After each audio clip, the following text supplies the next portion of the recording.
Hello বন্ধুরা, আজকে আমরা একটি কলমদানি তৈরি করা দেখব। আমি লেসের কৌটা দিয়ে এবং দড়ি দিয়ে পেঁচিয়ে নিয়েছি, তারপর লেস লাগিয়ে ফুল লাগিয়ে নিচ্ছি। দড়ি দিয়ে কাজটাই আমি করেছি, এতে দেখতে অনেকটা অ্যাস্থেটিক লুক চলে আসে। এই দড়ির মাঝে কালো লেসটি অনেকটা সুন্দর ফুটে উঠেছে।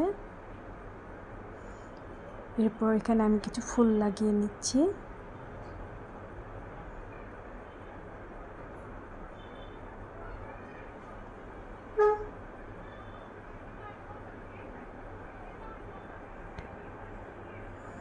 ফুল লাগিয়ে নেওয়ার পর এবার কিছু আমি পাত্তি লাগিয়ে নিচ্ছি।